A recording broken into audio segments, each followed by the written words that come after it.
during the Second Intifada, just about every night on the evening news, there would be teenage Palestinians with torn jeans, bandanas around their face, throwing stones. They weren't throwing stones because they didn't have guns. They weren't throwing stones because they didn't have bombs. They were throwing stones because they were making a conscious effort to turn the story of David and Goliath on its head. That they realized, you know what, I don't care who the stone hits. What I want to make sure that Peter Jennings and Tom Brokard and Dan Rather all saw this image, and they got it. And whenever you are a democracy, and whenever you are defending yourself, you are always in a public relations defensive mode.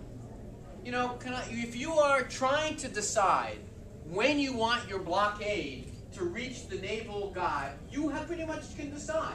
I'm going to drive my boat straight ahead. I'm going to put reporters on board. I'm going to have everyone's going to have a flip camera in their hand. We're going to be in charge of this message. And when you're a military leader, trying to figure out how you defend the lives of your children and how you defend your borders, you are always reacting. So when I see the commentators today in these military, it seems like you never retire as a general. You just get a job on CNN, apparently. When I see these guys saying, oh, they should have done this, and they should have done this, and they got diagrams, they could have come around like this. Well, it's easy to say that when you are now see afterwards how it all went down. Yes, I am sure the Israeli Navy, if they knew these humanitarians were going to stab them and shoot them and beat them when they landed, would have taken some different steps. Yes, sir, in the back. Would you consider following Joe Lieberman's move and not endorsing Obama in 2012? Well, he's not asking me. Right now he's not taking my calls for a whole bunch of reasons. But I have to see. I haven't ruled out running myself.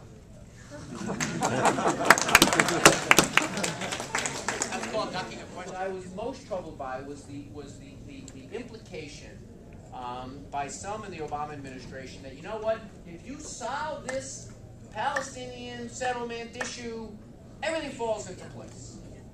No, I don't. I mean, I wish it were the case, but that's not. I don't believe that it does. And I think that part of that nuance is you need good, hard reporting in order to suss it out. There was a fairly legitimate, by all international standards, including our own, legitimate election, where the people of Gaza were asked this question that we've heard intellectuals debate for years. Do the Palestinian people, if given their choice, would they choose terror or would they choose peace? For years we've been told, you know, it's the leaders that don't get along, but the people really want peace. Apparently not. Because when they voted for Hamas, they didn't vote for someone who said, oh, my platform is going to be a chicken in every pot, and oh, by the way, we're going to try to destroy Israel. They campaigned on destroying Israel, and they got a lot of votes in Gaza. Once that happened, we, the United States, and the world community had to make a decision. Are we going to recognize them as the legitimate, democratically chosen leaders of Gaza and deal with them like we would any other government? Or are we going to treat them as the illegitimate terrorist organization that it was basically the thugs that these people chose to represent them as a street gang? We chose the latter. By doing that, we lose our ability, and I think we made the correct position, and I voted for that in Congress. We lose our ability to be nuanced with them in our negotiations and say, you should do this, you shouldn't do this, you should move over here, you should. We basically have said we support the blockade, we support no arms getting in there, and we believe that they're illegitimate and a terrorist organization running a country. So to say, well, we should tell them this, and we should do that, and we should try to build this, and we should come up with this. Frankly, we don't even recognize their legitimacy, and I believe that's probably the right thing, and we need more of the world, Your professional opinion, knowing what you do about the situation, is there anything that we as individuals can do on behalf of Gilad Shalit? Can we call the American Red Cross? Can we call the International Red Cross? Can we write letters to someone? Is there anything that we as individuals can do to pressure people to free this Israeli soldier who's been sitting by himself for 4 years in the hands of Hamas? Well, look, I believe that any conversations that we have, whether it be at the United Nations, whether it be in the Rose Garden in a photo op or any, his name should be mentioned. I believe that we have to put some pressure on the Israelis to raise it with our government, but there is not a lot. Look, they obviously know the imperative. They were a hair's breadth, if the reports are right, a hair's breadth for making literally 1,000 to 1 deal until the negotiations reached a place where they were asking for just about every major terrorist to be let out of jail. I think any time that there's a discussion of that region in a newspaper story that fails to mention his plight, I think that we've got to raise some kind of protest. But we don't have a lot of, look, there's a reason that the tragedy that tragedy is going on for so long, and that's largely because there's not a lot of leverage that anyone has. I can tell you this: if tomorrow the Israelis had intelligence on where he was, went in there guns and blazing, took out 50 Hamas thugs, rescued him, international condemnation. Guaranteed. I mean, I can just see it. I can see the headlines already. You know, I mean, so I think to some degree you've got to not care what the international community says, but it certainly does certainly help. You know, there were 5 or 6 TV reporters outside that I spoke to before I came in. They're the ones that are now going to tell the story about this event and about the reaction to what went on there. I bet you, not knowing anything about them, and I'm sure they're all decent people, that if you spoke to them for 5 minutes, you'd become pretty clear that, you know, this is a story they're going to focus on for 10 minutes, and then they're going to go cover the crowd at, you know, leaving the Yankee game. You know, that it's...